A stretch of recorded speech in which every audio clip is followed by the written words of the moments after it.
what was the worst thing that happened to you after starting the business in terms of, I doubt that you sat there with your husband and spent days and hours writing a business plan. It sounds like you said, you know what, there's nothing out there. I'm going to go do it.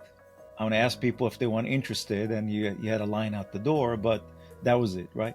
So what That was something that really you didn't anticipate that happened, and how'd you deal with it? Well, I had no experience in how to get paid. Nicole Daher, good morning from New York. I guess you're in Houston still. That's right. It's actually kind of chilly today. Well, I'm not feeling any sympathies for you in Houston because when we say chilly New York, we're bundled up. Right. Okay, so let's start. Let's jump right into it and start by you introducing yourself. I always ask my guests, don't reveal too much because I have some questions I want to ask you later. But go ahead, introduce yourself. My name is Nicole Daher, and I am the founder of Success on the Spectrum, which is the first ABA therapy franchise in the United States. Okay, perfect. So I want to start by sharing with you, and it's a practical joke because when people go look for you, they're going to experience what I did. I'm trying to avoid it.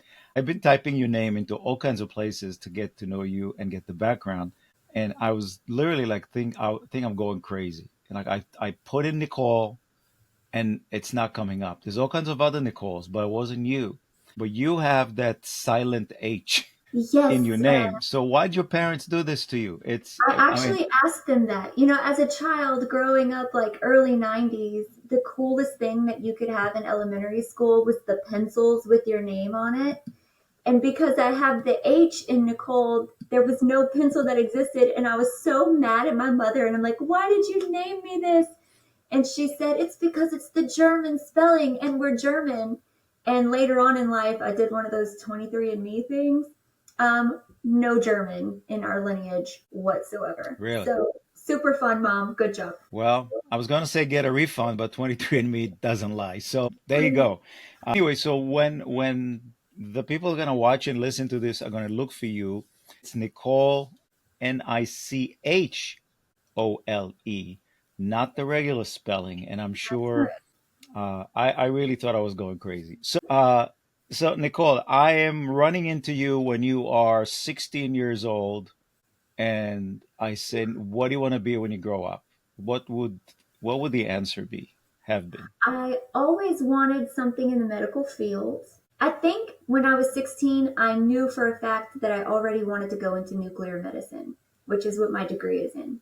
So I had it figured out. I was like one of these, I'm very type A, I guess is what I'm trying to say. I was one of these kids that always knew what I wanted to be. I had found it in a book and I had my plan and I was going to go right for it. This success on the spectrum was never part of the plan. Yeah, well, obviously, for sure, and we'll get to that.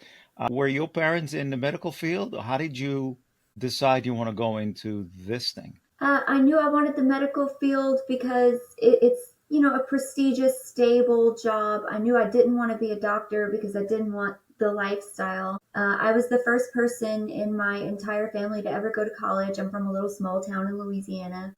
So, no, my parents were both business owners, actually. My mom Oh, owned a fitness gym, a Curbs for Women, and my dad owned an oil field company. And so I've always had the entrepreneurship like in the background, but not medical at all. got it.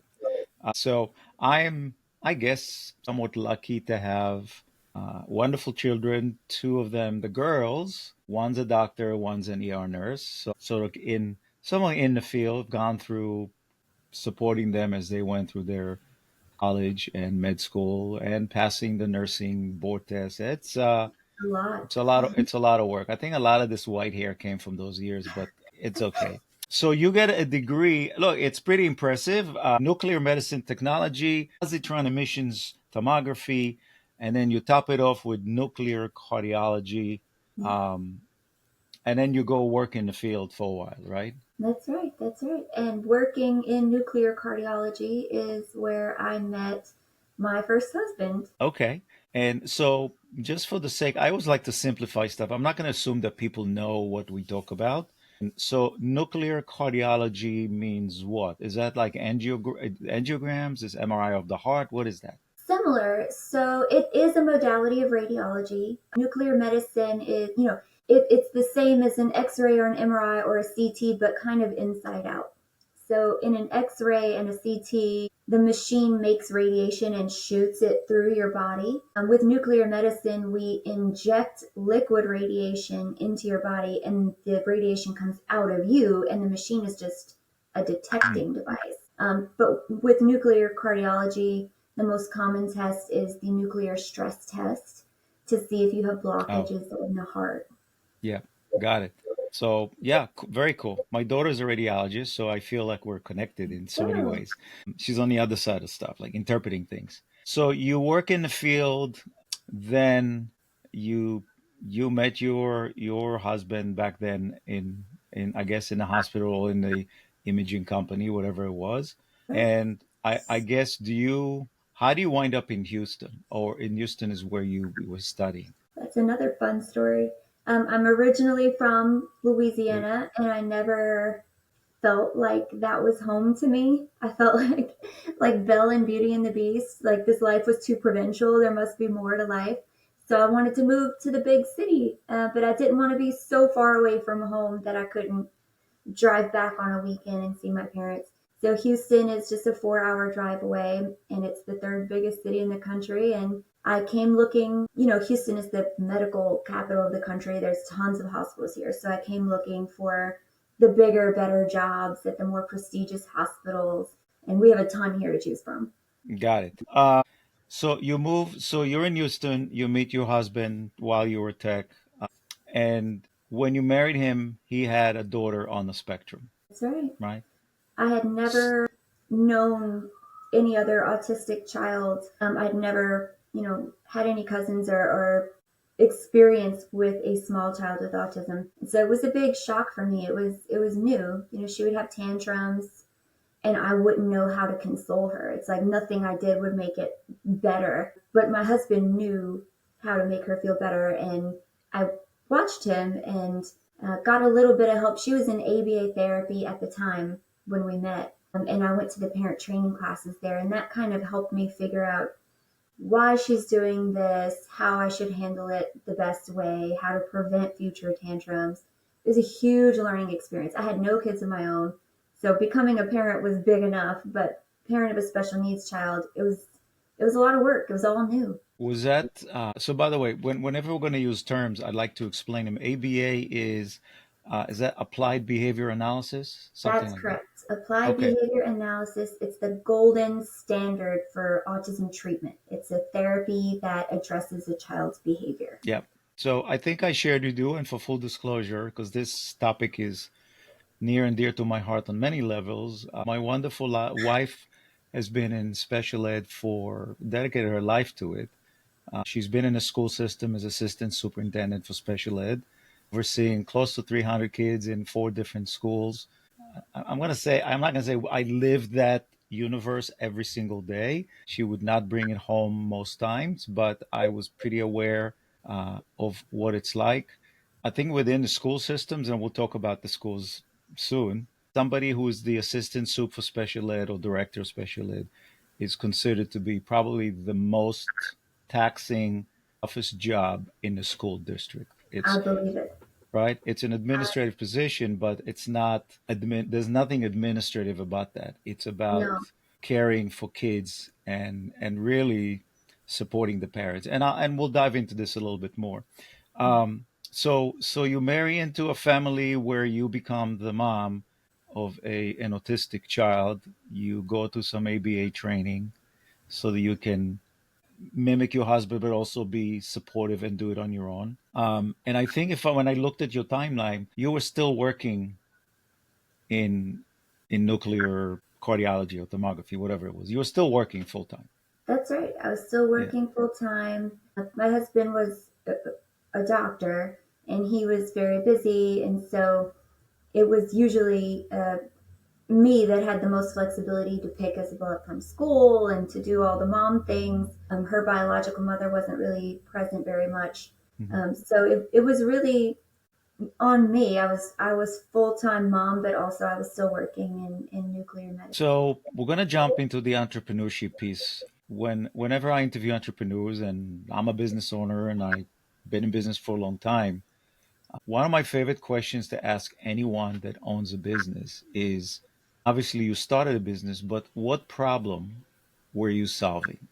And many of the entrepreneurial ventures start by someone gets frustrated on an individual level. They spot something that's not been answered. It doesn't have to be a solution that nobody's ever thought about, but there is a problem that's not being solved. What Exactly. problem did you come across that wasn't solved? Well, when my daughter turned 7, they kicked her out. Excuse me. They graduated her out of the program. And I found no other place to put her. The vast majority of ABA therapy clinics only take children up to age 6, and then they want to kind of force the problem into the public school system. In Texas, the public school system is not great. There's not a lot of funding here. There's not a lot of resources here. And I think New York has a huge jump on us. And I looked for another ABA place for her to go. Very few places took over age 6, and the ones that did had waiting lists out of the door because clearly I'm not the only mama looking for this.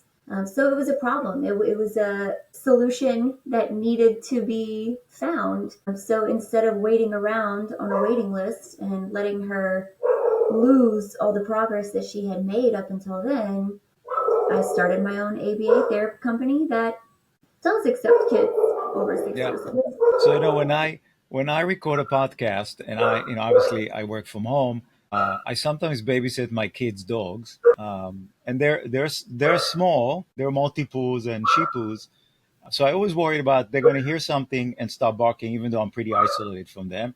And the second thing that petrifies me is the landscapers coming around with the blowers. Yeah, cutting grass. I usually pick days where the landscapers are not here. But just from the bark, I can tell it's a big dog, right? This is not a She's little dog. actually a small dog, but she has a Really? very deep bark. Yeah, she's a Wow. little one, but she barks big. It's kind of good. I feel safer. Maybe somebody won't break in because they think a big dog's in here. Okay. So look, it's fine. This is real. Things happen and dogs are Real barking. life. That's okay. So the problem that you ran into was there was not much faith in the public school system helping your child. Obviously, she's not the only one, and so and you said one of the key words actually to me is like there was not enough funding, right? And so, like many parents, you sort of on your own, you said, well, this kid needs a chance in life to be able to be productive and be able to function. And so you take it on your own. So, by the way, one of my closest friends, we worked together for many years, still friends. I remember when his child was born, and one day we were sitting around, and he was actually my neighbor later on. And when they shared with me that every time they're laughing out loud, their child goes into a not quite a tantrum, but start banging their heads and doing something. And I said to him, "Listen, I don't look. I don't know. I'm not a professional. Clearly, a stupid statement. But why don't we talk to my cousin who's a psychologist? Maybe she can help, right?" And she sort of on the phone said, "Well, your kid might be on the spectrum. You may want to look into it."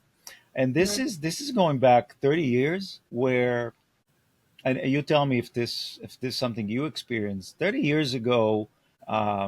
Saying that your kid was autistic was people didn't Not want to acknowledge it, right? It was almost like a label thing. No, he's something he can hear, so we're going to go do a hearing test, or right. It was sort of the unspoken word, and yeah. I don't know who do we what.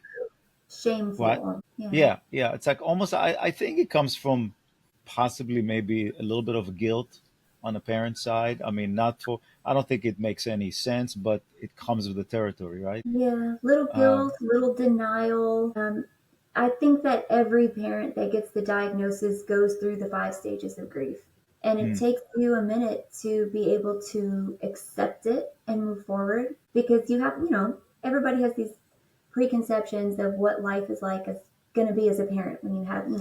you get pregnant and you have all these ideas like, oh, we're going to go to the park together and hold hands and be best buddies and it's going to be so great. And a diagnosis makes you feel like all of that is gone Yeah. and And it look, takes away. and in his name is Stewie, and Stewie and Sue's case, they were absolutely phenomenal model parents who advocated nonstop for their child, including obviously they were in a public school system. And we could talk about that a little bit later. So um, I don't remember who kind of brought autism into the mainstream where it became acceptable. I think there was I think she was an actress. I forgot her name. Maybe Jeannie something. I can't remember who she was. But, it takes a celebrity to come out and say, hey, I have a child. I love them. They're different.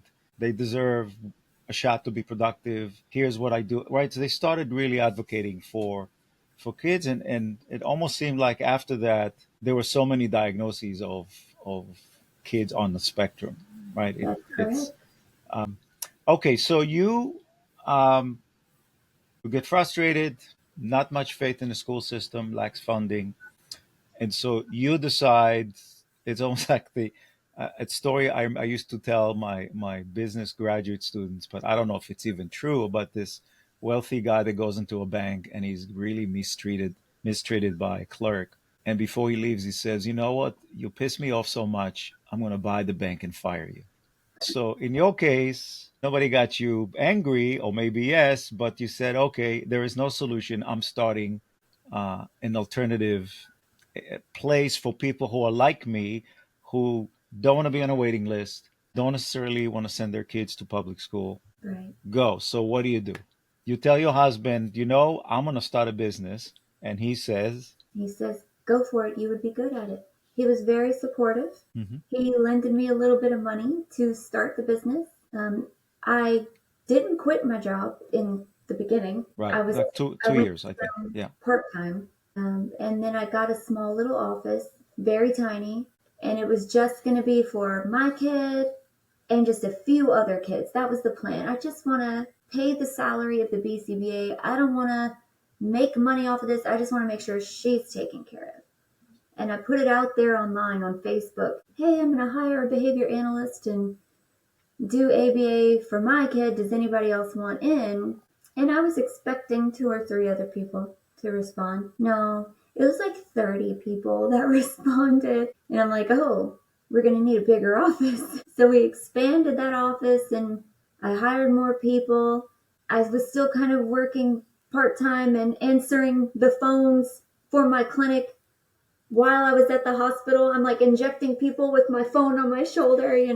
And eventually I just said, this is too much. I don't want to do nuclear medicine anymore. I want to do this because this is what's making a difference. And that's what I love to do now. So it all kind of ended up backwards. So just to explain to everybody that's watching, listening, you didn't decide to go open a clinic and start treating autistic kids. You opened a clinic, and then you were going to go find a specialist who will do the treatment themselves, right? So it's a business, you provide services, but you hire professionals to do the work. Of course, I couldn't do it. I don't know enough. I Yeah. still don't know enough. The behavior analyst is a master's degree along with a board certification and 2,000 hours of practicum. It's not a easy job to acquire, and there's not many of them out there.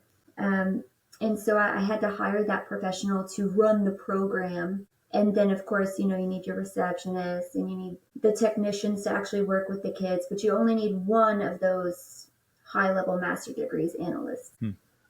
So this is a show about entrepreneurs, people like you who are don't know anything about business, were employed at some point, jump into something that's and again, some businesses look. So I left a really good job to become a business coach. Okay, so if I don't do well, I used to tell myself in the beginning I can always go back and get a job, which is really not the case. Especially somebody in the 50s who quits a big job, but it doesn't matter. So we have options, right? You are taking on something that is incredibly it's an incredible responsibility to tell a parent of a child, and you're one of those, right? You can leave your kid with me. I will take care of him or her, Mm, right? that's right. Which is kind of like what we do when we put the kids on the bus and they go to school and they spend all those hours in schools, and you hope that they're going to be taken care of and somebody's paying attention to them, right? And they're Right. not like lost. But for people on the spectrum who require attention, right, and tender loving care and holding, uh, to make them feel comfortable that they are understood, right? It's a huge responsibility. So one of the questions that I feared the most when I started my business was day one, day two. How long have you been in business? Right? I was petrified. The other question was, can I have a list of references? Well, what do you do when you're on day one and none of that happens, right? Did parents come to you and said, "Oh, this is so great. We've been looking for this for a long time. Oh, by the way, what's your training in Not autism?" really. Honestly, these mamas were so desperate to put their kid in a good program. They really didn't ask about my background or my experience. I put, on our website that our analyst had 5+ years of experience and that she was the professional that would run everything. But if somebody would ever ask me, what are your credentials? I wouldn't mention nuclear medicine. I wouldn't mention ABA. I would say, that one's mine. And they're like, oh, good. And they just walk away. They're like, you know what's up. It's fine. And I think parent to parent Hmm. is enough trust to say, you don't need the paper on the wall. If you're the one running the show, if you treat my kid the way that you treat your own, I'm happy with that. And Yeah. it's still scary for all parents, right? And when Isabel was in ABA therapy, it was one of these situations where you drive your car under this covered area. They would come to the car, get her out, and bring her inside. And parents were never allowed inside of the building. And she was a nonverbal female child. If something had happened to her, she wouldn't be able to tell me. And Mm. it's scary. So when I built my clinic, I did it from a mother's perspective. And I'm like, we're going to put cameras in every single room. We're going to have big display of all of the video on a big TV inside of this room that parents can sit in. And there was born the parent viewing room. So a new parent coming into my clinic would usually sit the first day or two and just watch all day long, watch their kid working with a therapist, watch the behavior analyst teaching the technician how to work with the child. And once we gain that trust, then they watch less and less. And Hmm. and they know, they trust us, they know how we're doing things and how we're responding to the child.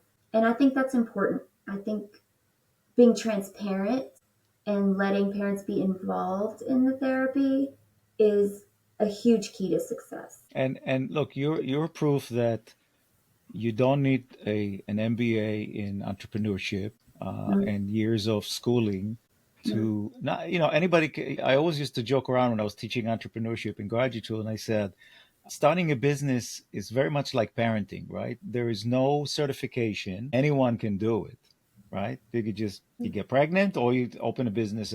Here we go. I have a website. I have a business. But what I love about you is that you're just a like I try to get these kind of guests to my show, down to earth person who was a caring mom with no business background or skills or experience, going in, start a business, and what you're nailing the one thing that's the most difficult when you start a business, and that's finding customers, right? So you can start a business, then okay, now what? We got to find people to come in, yeah, so in your case, it's a population of people who are, some of them are desperate, some of them are frustrated, like you were.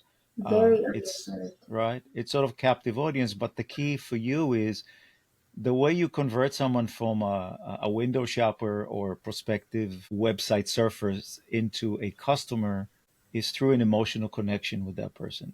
And That's you right. have it. You just said something great before. You said, "Oh, that one is mine," right? So, and the fact that you are addressing at least the initial fear of a parent who's dropping off their kid at a new ABA center that they don't know anything about. They really like the owner, but she's not a psychologist, PhD doctor, anything. but they get to sit and watch and feel comfortable and get to a comfort level where they can just breathe. Going back to when you started it, what was the like the worst thing that happened to you after starting the business in terms of I mean, I doubt that you sat there with your husband and spent days and hours writing a business plan. It sounds like you said, you know what, there's nothing out there. I'm gonna go do it. I'm gonna ask people if they want interested, and you had a line out the door, but that was it, right? So, what That was something that really you didn't anticipate that happened, and how'd you deal with it? Well, I had no experience in how to get paid because ABA therapy is completely reimbursed by health insurance. And so for every child that attended the clinic, we would have to create medical notes or SOAP notes. We'd have to keep track of every service that we gave, and we'd have to create a claim and submit it to insurance. I had no idea how to do this. And I called other ABA clinics and asked, hey, can you train me? I'll pay you to train me. Every person refused. I even called ABA therapy clinics in California and in Colorado. I'm like, hey, I'm in Texas. I'm not your competitor. Can you please answer some questions for me? Hmm. And the answer was no. It is every man for himself. And so I had to learn a lot by trial and error. I had to spend a lot of time on hold with Blue Cross Blue Shield and their terrible hold music that I like have nightmares about to this day. And you submit a claim, you get denied, you call and you ask them why, you beg them how to do it, teach you how to do it the right way, you try again, and maybe it gets approved the next time. I made a lot of expensive mistakes, but you had to figure it out. I mean, there's nothing else to do. It's your kid. What do? Give up? You can't. You just keep going. So So you had to submit the claim, not the parents. correct. And just like Yeah, your doctor would submit, if you go to the doctor, your doctor would submit the claim and yeah. get paid by them. Same thing. So I bought a software that would help me do things electronically. That kind of helped the flow of things. Over the years, the way that you submit claims to insurance has changed. And so it's a constant learning experience that you have to stay on top of. I'm still learning to this day, and every insurance company is different too. Aetna is different than Cigna is different than Blue Cross. So it's been a journey. I can't imagine because the insurance companies that we love to hate, especially when your income's dependent on filling in the form properly, because they will. This is the thing that drives me crazy about insurance. You know, we pay them all of our lives. The minute you have a claim, they'll run in circles to deny the claim, and Right. s- Oh, you didn't get the and job here.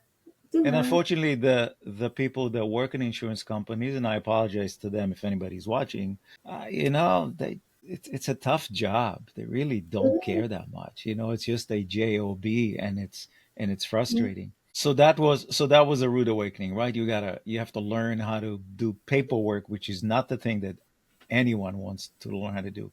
How did you? So your clinic is worthless without good ABA professionals, right? That's right. How did you, and so just like for any business, recruiting employees and good employees is the key to success. How'd you Yes. get them to come to you? Because again, you're an unknown. You're just a mom trying to solve a problem. They could probably go work for agencies that supply ABAs to schools and make whatever.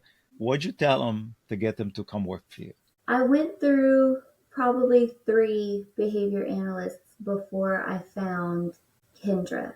Kendra Kitchen is best behavior analyst I've ever known.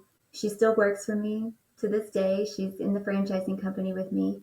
And the great thing about her was most ABA professionals learn how to do everything the book way in school, right? And then the experience that they get depends on where they did their practicum. And that may or may not have been a good clinic, or they may not have had personal experience from it. Kendra has a personal connection with autism. Someone in her family has it. So she grew up seeing it and was very understanding and accepting of it because that was just her norm. But when she became an analyst, her practicum was done with adults. And that's different from every other person I've ever seen. It is very rare to get this kind of therapy for an adult. It's usually only the very small children. And her perspective was so unique.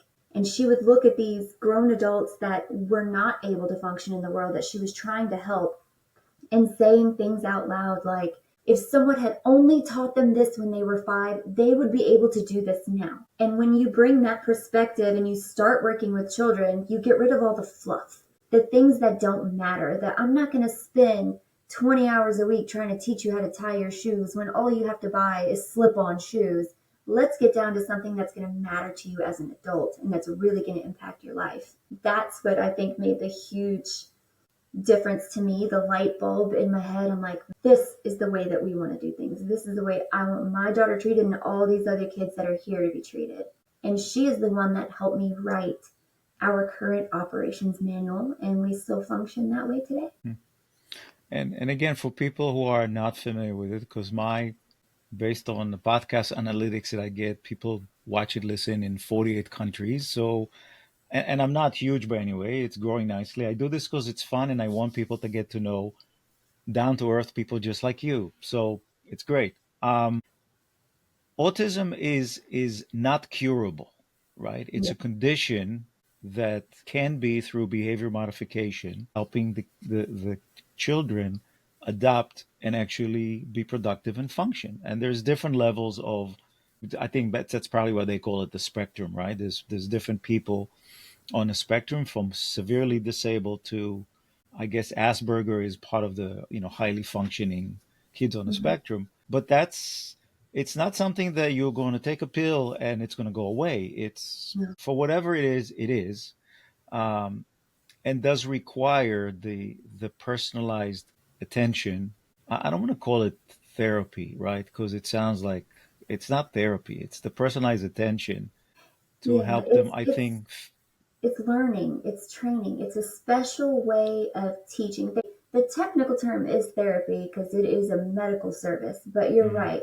ABA is really just a nonverbal way of teaching a child skills that they need so they can live independently instead of ending up in a home as an adult. Yeah.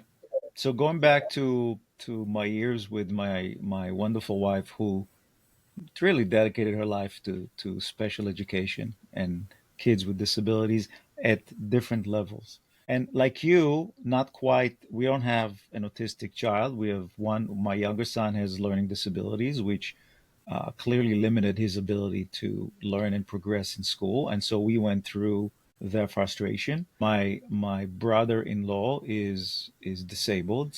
We live in that universe, Yeah, right? To In some ways we're spoiled because when you have a professional in the family, as in my wife, who knows how to advocate and push and get stuff, it's much easier. And so, from that perspective, I don't want anyone to feel that public schools don't do a good job for kids with disabilities. Maybe in some areas, because of funding, right. it's a challenge. And just like everywhere else, it's a game of politics, right? A school district has a Yes. budget.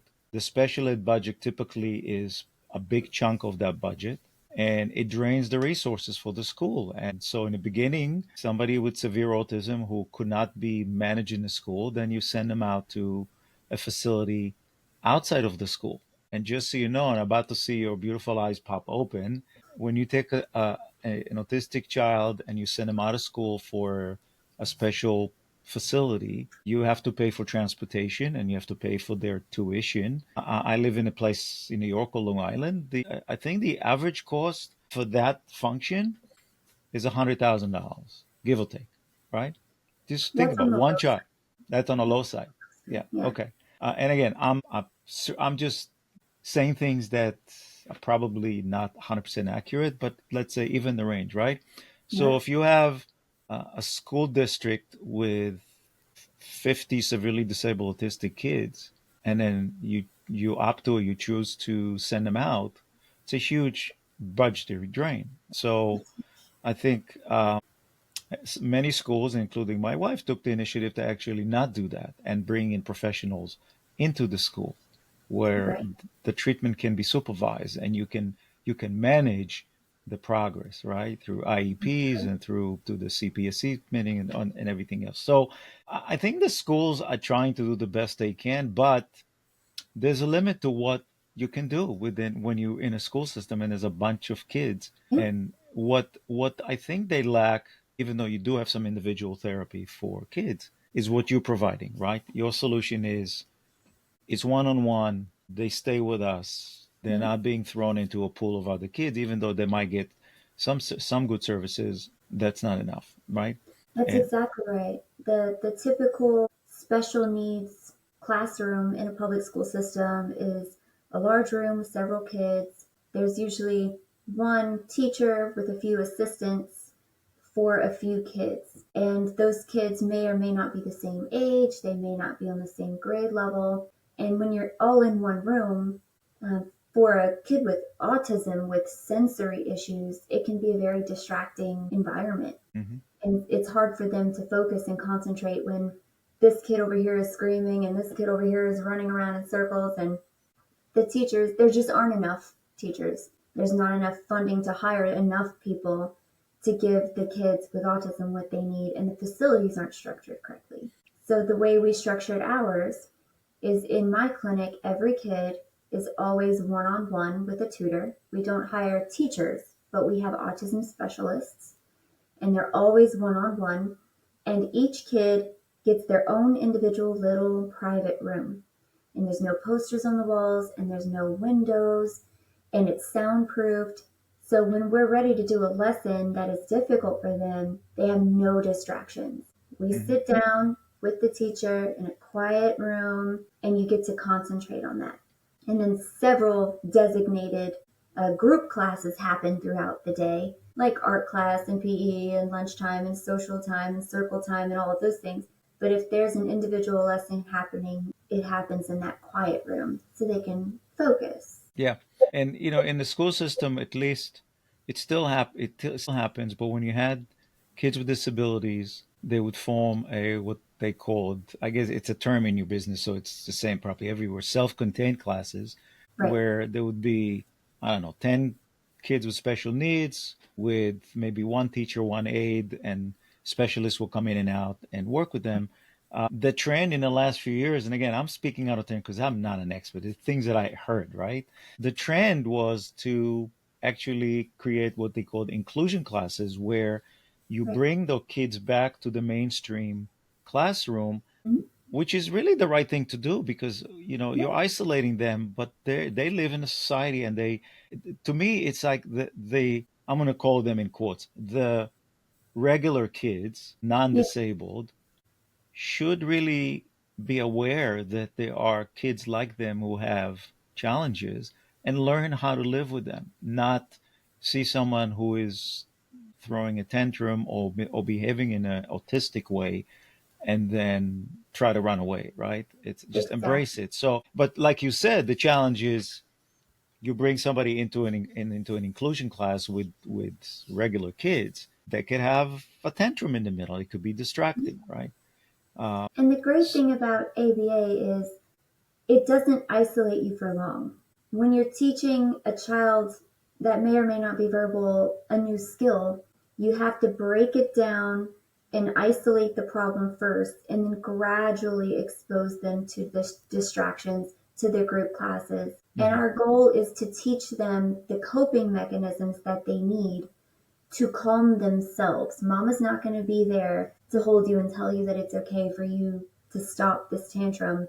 You have to learn these self calming strategies. So, when we can isolate a child temporarily, teach them to recognize the signs of a tantrum starting to come, what they can do to calm themselves down, and then let them practice in small groups within our clinic. Once that practice and that positive reinforcement is there for them and they feel successful doing it in a controlled area, then we start slowly exposing them to mhm. these inclusion programs and putting them back into school. But just throwing them into inclusion too early can cause almost a negative association where they have a bad experience. If their first experience is bad, they don't want to go back. And that's our goal. We want to avoid that, right? We want it to be a positive experience the first time, so we take baby steps with them.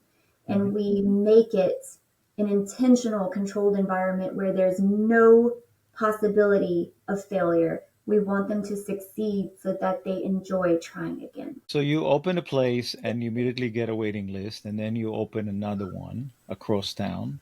Yes. And at which point, who planted this crazy idea of a franchise in your head? I don't remember who said it to me, but someone did say, well, if you're doing so well, you should franchise. And I thought about it and I'm like, well, how hard is that, right? I mean, I don't know anything about franchising. How hard is that? It's people, you ask people and they're like, oh, it's very expensive to franchise a business. Oh, you need so much lawyers and so many this and that. So I Googled it and I researched and I talked to lawyers, I talked to other business owners, and I said, well, this isn't that bad. I think a lot of people are afraid of what they don't know. And for better or worse, I just didn't have that fear, I guess. And I just went for it. I did it. And it's completely different business. Running the clinic is totally different than running the franchising company because now I'm teaching other owners, not being with the parents and seeing the kids. So Hmm. it is change again, learning new things and more change and figuring it out as we go. So I'm happy to talk to you because I know some things about some stuff, and I kind of dabbled in franchising when I first went on my own. I won't mention the company. It was not a good experience, and I was able to bail out 3 months later because I didn't like them. I didn't Yeah. like their, but I worked with a franchisor, very successful company, a couple years ago. Got to understand the franchise universe from a franchise from your perspective. And in the past few weeks, I just some people just showed up who just happen to be franchise owners, and so we talked about that. Anybody wants to know who they are, just go to the podcast and you'll see them. So, but you're right, right? From a franchisee perspective, I was one of those super frustrated about them. From a franchisor, yes, it is. You need lots of lawyers. It's a very regulated business because what you're telling people is it's sort of like I have a business in a box you can buy from me, and the franchise fee, I'll make the stuff up, $50,000. And oh, by the way, here's a 400-page, what we call financial disclosure document, where you tell them all about the business, and you have to be careful not to give them any revenue projections because everybody's different, but you can give them some idea. Right. And someone's gonna say, "Oh wow, that looks great. I don't know anything about ABA and clinics for people on a spectrum. That sounds like a great business." But then your responsibility as a franchisor, as the CEO of a franchise company, is people are now you're going from worrying about kids to now you got to worry about your new kids who are the franchisees, who are some will hit the ground running and others are not. But these are your new kids. You need to kind of worry about their success story, right? Because you won't grow as a franchise unless you collect the franchise fee from their revenue. That's right. We don't make money unless they make money. So it's important that we guide them in the right way. I think what makes our franchise special is that the vast majority of franchisors and franchisees are run by private equity groups. And it's the decisions for the company are being made by guys around a table looking at a financial projection. And that's not how we operate. I am proud to say that over 50% of our franchisees are autism parents, just like me. And so Mm. their heart is in the right place. They're not profit motivated, they are quality service motivated. And that makes a huge difference in our brand. It makes a huge difference in the way that we run. They trust me to teach them how to file the claims and how to do the paperwork, which is a walk in the park for me now. But they already have the base that is the desire, the mission meets our mission. It's we want to help kids. Our motivation is the same. So it's so special. I'm so proud of them, really. Is so I know you're a big advocate for women in business and Yes, and franchises an opportunity to have a work-life balance. Is your primary target for a franchisee a mom of a kid on the spectrum, or there are people that come absolutely. to you who are not? That's your primary group. The primary group is always someone that has the same mission as us. Our mission and our passion have to align. And most of the time, that is an autism parent. So that is our primary target. But the other 50% are people that have a love for kids, like your wife. They worked in the school system, but they saw that they could make more of a difference if they had the funding or if they had the one-on-one care or if they had the proper facilities. So the other half of our franchisees are still aligned with our mission, but they aren't Hmm. parents themselves. But all of them in common want to serve kids. They want to help this special needs population. So you said something that their heart is in the right place. Yeah, So I'm gonna put my business coach hat on, I guess it is, and say that look, it's still a business, right? You can yeah, give them the tools and the training, but they are on their own to run the business successfully and grow it, which that's right. means they need skills that go beyond just sitting down with the franchise manual and just saying, okay, today I have to do this. They have to do marketing, they have to get the word out that they exist, they have to find ABA specialists. Oh, okay, tell me what am I? So I know that in most businesses, new businesses, the biggest hurdle is finding customers. And in this industry, the opposite is true. So if you add up, every year the number of kids that get diagnosed with autism is just skyrocketing higher and higher and higher. There are more kids now than ever that are being diagnosed. Not more have autism, I think more are being recognized and diagnosed with autism. And the number of people that offer the therapy for that diagnosis is not keeping up with the demand. Mhm. The supply is super high.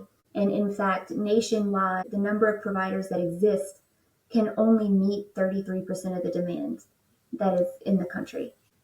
The business phrase you may have heard before, build it and they will come, that stands true for ABA therapy and this industry in general. There are so many mamas that are looking. There are so many teachers that wish it existed. There are so many schools that want to hire professionals like us or contract companies like us to bring it within their school walls. And there's just not enough of us. So Yeah, customers so are never in short supply. okay, and but they still have to learn how to run a Yeah. successful business, right? In terms of, quality control, making sure how to interview, hire the right ABAs, then oversee to make sure that, some people interview well, but then they're clueless when it comes to the practical piece, right? They could Agreed. have, right? So you kind of need to run a business just like any other business to make sure that your customer satisfaction and experience Yeah. is at those kind of levels. Do you have a system in place where you get the feedback from the parents that might alert you? There may be, I'm sure parents that love you will tell you, I got to tell you, you were absolutely godsend, right? But do you have a Yeah. system that encourages them to say, look, if you spot something that's not right, tell me. We want to fix it. I think that we built the franchise knowing that the people that would be our franchisees would not be business people. And so I built a software that manages a lot of these key performance indicators, parent satisfaction, staff turnover, how many clients they have, if it's too many. And then we do a lot of hand holding. We have a lot of audit processes, quality control audits. I have behavior analysts on the franchising team that go in and look at the paperwork of every single BCBA at every location to monitor for that quality. Because, like you said, an owner is not a specialized person necessarily. They hire those people. So, how do you know if they're doing their job right or not? Hmm. If you don't know what you don't know. So, we do a lot of hand holding and we do that for them. And not every location is doing the same. I mean, obviously, there are some that are excelling and some that are a little bit slower to start up, but we have been very lucky, and we've worked very hard and we've had no financial failures, no closures. Nobody even wants to sell their clinics. Everyone is doing well. We're building more and more. And as of right now, we have 35 open and running locations. Wow. Yeah. And so the beauty of a franchise and something that's successful is that you can branch out literally to anywhere. Yeah. I could say around the world. I mean, I don't think that really changes that much. I mean, the U.S. is big enough for you to make a difference, but um, if it was a kid in Germany, maybe their system is somewhat different. Maybe there's less of insurance filing because it's more socialized medicine. But the concept and how to implement making a difference in the lives of kids and parents is pretty much the same. All right, so here's a interesting question for you. Who should not buy your franchise? We require owner operators. So if you do not want to roll up your sleeves and walk into that clinic every day and look at parents in the eye and shake their hands and see the employees working with the kids, this is not for you. This is not passive income. It's not something that you can just hire someone and leave it to run itself. We need these owners to care and love their business and to ask the questions, what do you need to do your job well? Hmm, That is what we look for. perfect. When I was either speaking entrepreneurship or teaching my graduate students, I always used to tell them if your reason to go into business is because you want to be rich, then don't bother. One, Yeah. because the percentage of failure is 80% anyway, but no one should really go into business because they want to make money. They should go into business because they're solving a problem and their purpose in starting a business is to make a difference, right? If you do that and you're truly heart in the right place, right person, the money will come. Things will fall into Money place. will come. So maybe you're not going to be a multimillionaire, but you're going to be okay because people will appreciate what you do for them or their kids, and you'll be okay. But if you do this, and I think that's part of the bad rap for franchising is that it's a thing to make money on, right? I can buy a subway, hire some people, and then have five of them, and yeah, that it's different, right? It's not food service; it's kids' future, the ability to the other side of the benefits of what you do, and we can't forget that is that, and this is again from observing and listening and hearing and being a parent of a kid with disabilities also the strain and the anxiety that the parents of special needs kids go through is unimaginable, right? Yep. It truly is, particularly if you have somebody on a spectrum and you don't know how to deal with the tantrums and their behaviors. And by the way, so they go to school, but at some point they come home, Yeah. right? And when they come home, you're on your own. You need to know how to do it, right? You That's right. it and so I, again, our younger son had learning disabilities, and that's nowhere near what my friends Stewie and Sue were going through. So I'm not comparing, but there was some of it as a parent and a mother who is in the business, who is an expert, one of the most well-respected people in Long Island, of somebody who advocated for kids all her career without any regards to budgets. It was if the kid needs services, they're getting it because it's about the kid, right?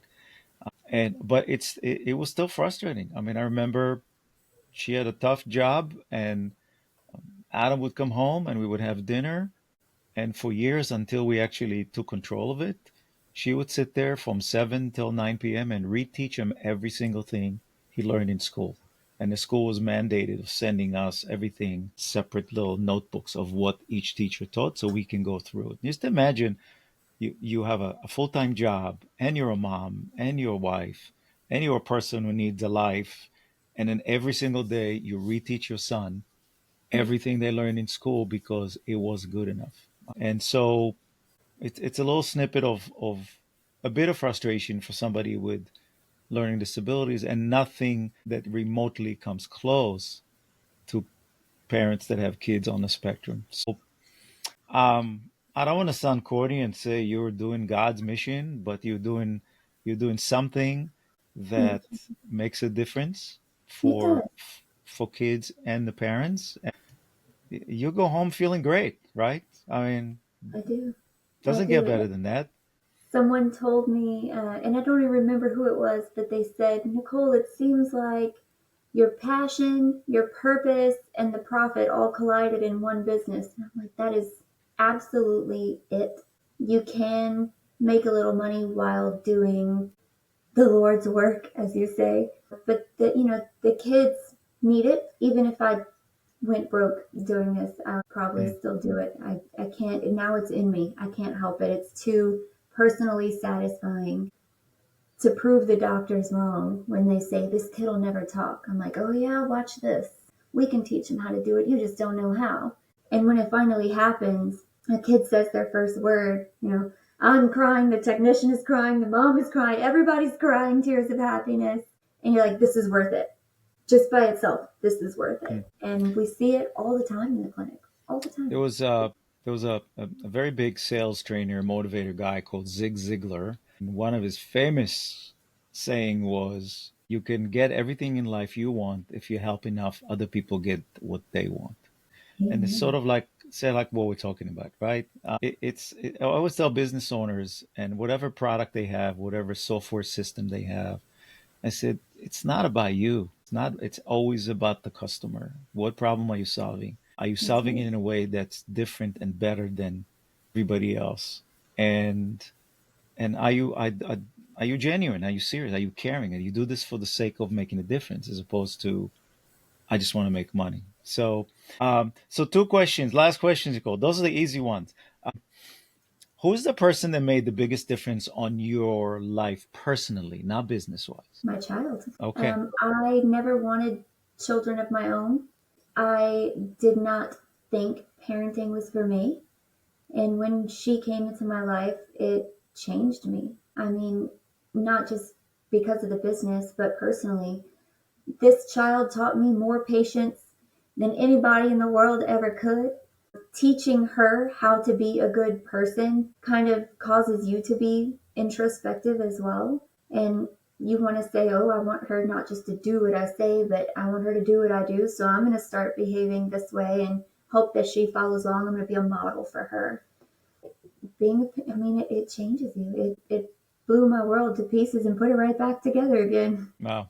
So, similar question, but from a business perspective, is there somebody who you imprinted on who made a big difference for you from the business side?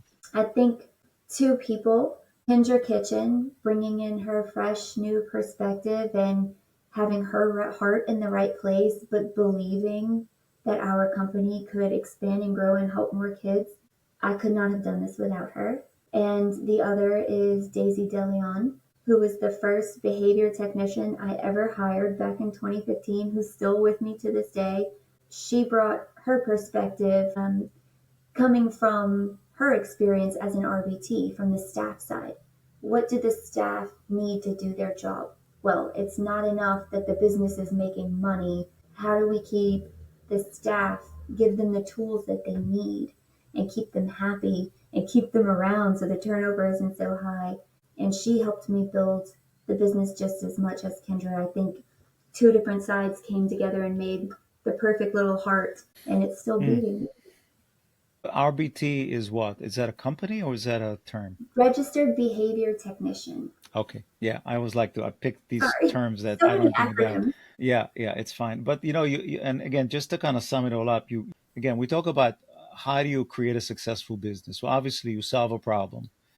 Then you provide the kind of experience that makes a difference to your customers. In this case, it's parents and kids. And then the third piece, of course, is you don't do it yourself, right? You need dedicated employees, teams to actually help you get to whatever mission you have to do this. And we can't forget that your ABA specialist, it's a tough job. Yes, It's a tough job. It's a start and stop and start and stop and find ways, find that magic bandwidth where you connected with the child, and it's not the same for the child that comes next. right, It's really tough, and they can love their job, but we have to recognize that look, it's hard. You need to keep them motivated. You need to tell them they need to feel fulfilled and appreciated beyond just doing their job, right? So that's the key to success. So, and you're so friendly and down to earth that I'm sure you're doing it, and they probably connect with you. You're not into the leadership fancy stuff. You don't have to fly around the world to go take leadership lessons. You kind of learn it on the job, and if not, you Googled it, right? That's what you said before. So I mean, you Google it. We got yeah, like the whole world at our fingertips here. yeah, you Google it or you YouTube it and you watch stuff. So, Nicole, this. I feel really good about this because I've watched every single interview you've given, and a lot of them, some of them were franchise people, others were not. But I wanted that's what I want in my podcast, people to get to know the person behind the business. And I think this is, I've succeeded. I think people get to know you for who you are. Your business is success on the spectrum. If you just go to successonthespectrum.com, because trying to spell Nicole's name with an H might get you in trouble. And I will include all that stuff in my show notes. This was great. I'm excited for you, and I'm excited for the kids and the parents that you're serving and making a difference for. I appreciate that. And thank you so much for having me. It's an honor to be here. And thank your wife every day for the hard work she did for your child and for all of the others in the school system. Oh, I don't have to thank her. I was just in awe in everything she's done because it was tough, but we walk down the streets in some areas and people will grab her and say, "You changed my kid's life." She did, right? By giving them the right services, by paying attention, Worth and it. you're doing this every day.